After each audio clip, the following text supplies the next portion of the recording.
El siglo XX. El siglo XX marca el inicio de la época contemporánea de los derechos humanos. Los mayores avances en las leyes nacionales e internacionales se lograron a mediados de siglo. Pero también el siglo XX representa el horror y la opresión humana causados a partir de la Primera, la Segunda Guerra Mundial y las dictaduras desarrolladas en América, en Europa y en Asia. Este abuso arbitrario del poder ha traído como consecuencia las violaciones masivas a los derechos humanos, violaciones que han tenido por objeto menoscabar la dignidad de las personas en diferentes contextos. Como un propósito para evitar la repetición de crímenes y el sufrimiento de personas inocentes, como hombres, mujeres y niños que padecieron estos crímenes, la comunidad internacional ha creado un marco internacional para evitar que se sigan violando los derechos humanos. El primero de ellos está establecido en la Carta de las Naciones Unidas, que reconoce la fe en los derechos fundamentales del hombre, la igualdad del hombre y la mujer y la igualdad de las naciones grandes y pequeñas. En un segundo intento de reconocer los derechos, se forjó la Declaración Universal de los Derechos Humanos. Esta declaración fue elaborada por personas de diferente raza, nacionalidad y cultura. Jueces, filósofos y políticos participaron en su elaboración en las Naciones Unidas. El artículo 1 de la Declaración Universal reconoce que todas las personas nacen iguales en dignidad y en derechos, y que deben comportarse fraternalmente unos con otros para reconocer el valor de la humanidad como familia. A pesar de que en esta época, es decir, la mitad del siglo XX, ya existían estas leyes y estos derechos, hubo sociedades que aún creaban condiciones de exclusión. Los afroamericanos y las mujeres seguían sufriendo discriminación.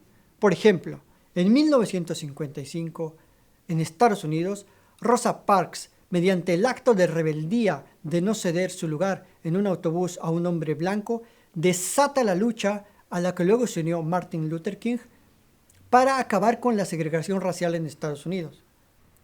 En otros países, las mujeres también tratan de reivindicar sus derechos políticos. En contextos como España, Inglaterra, Francia, México y Estados Unidos, las mujeres logran el derecho al voto. En España, por ejemplo, Clara Campoamor decía: «No cometáis el error histórico de excluir a la mujer de la República, pues no tendréis bastante tiempo para llorar y arrepentiros de eso. La mujer representa hoy una fuerza joven, una fuerza de transformación y una fuerza renovada».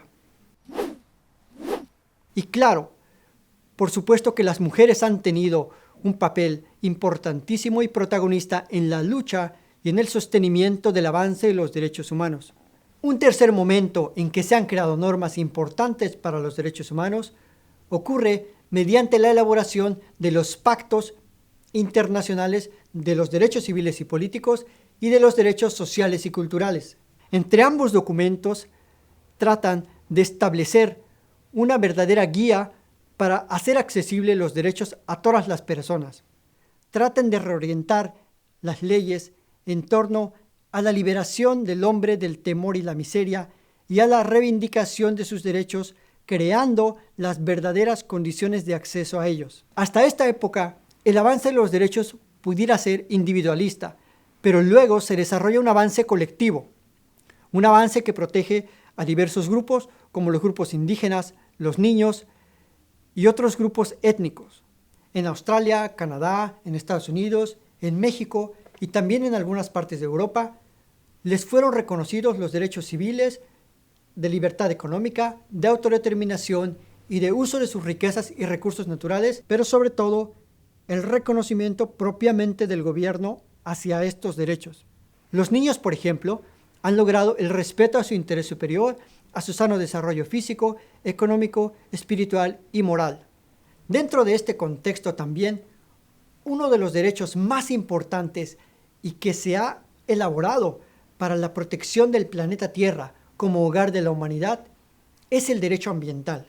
En la Declaración de Río de 1978 se reconoce que la ciencia y la tecnología deberán contribuir solidariamente para proteger los mares, los recursos naturales y la flora y fauna silvestre. Esto con la intención directa de mejorar y proteger el desarrollo futuro y la vida humana en el planeta. Como hemos visto, durante el siglo XX se han creado derechos civiles, derechos políticos, derechos colectivos y derechos para que todas las personas gocen de ellos. Sin embargo, aún hay sociedades en las que no se reconocen estos derechos y existe mucha desigualdad e injusticias. Como factor clave para mejorar este respeto, es necesario mencionar que su conocimiento y su difusión como cultura en la vida de las sociedades es imprescindible. Nelson Mandela lo expresaba sencillamente en su frase: no queremos pan sin libertad, ni libertad sin pan. Con ello, el líder sudafricano se refería a la interdependencia de los derechos, es decir, que todos están ligados entre sí y que no hay derechos ni una separación conceptual de ellos, sino que todos deben contribuir para mejorar la vida decente de cada persona. Un factor que contribuye a este desconocimiento es su falta de difusión y su falta de cultura. Por lo tanto, consideramos importante que la gente se acerque a los derechos para que realmente los conozca y los pueda aplicar y disfrutar en su vida cotidiana. Como conclusión, podemos afirmar que la existencia por sí sola de los derechos en leyes y en documentos tiene que estar acompañada del verdadero respeto de estos derechos por todas las personas como un deber humano para protegerlos en todo momento y circunstancia.